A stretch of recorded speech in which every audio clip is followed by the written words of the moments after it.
a doll, but I still wanna party. Pink felt like I'm ready to bend. I'm a 10, so I pull in a Ken. Like.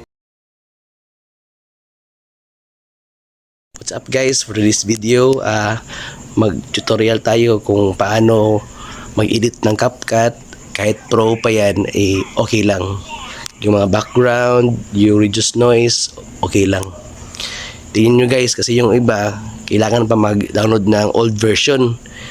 Pero nag-try din ako noon, pero bumalik din pagka pro yung auto removal ng background. So ito guys, panoorin nyo guys, para ito sa mga baguhan at mga kahit yung mga alam kayong hindi pa alam na pwede pala gawin. Let's go! Open CapCut. Kuha tayo ng mga sample video. Yan na guys, nakakuha na tayo ng isang video. Kukuha pa tayo ng isa para sa overlay. Yan, itong video, itong i-overlay na ito ni. Tara, ito ipagamay.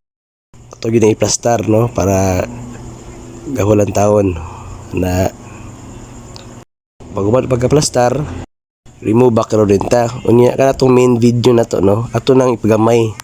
Kay para unya ato na magamit unya. Kaya ato ra man ang screen record para ang pro, sig pro pa na imong kuan mga remove BG o reduce noise, okay ra. Dira kay na plaster naman na ang mga video na to, no? Ato nang pita ng remove background. Nara naka-pro na siya, ato na plugon, auto removal to ra. Naka-auto remove na tong background. Ato na lang yung editan nga pag timing sa tong video nga kuan. Itong mawala siya. Tara oh. Tara. Kana itong editan nga itong timingon na siya nga itong doon na mo dapat itong kamot. Ato din na i-split. Ato nang i-split to. Pag guman itong split, ato din nang i-duplo ko ng layer. Kana ayun din sa mga ka-idol oh. Tara, sayaw. Hawa dara, tara.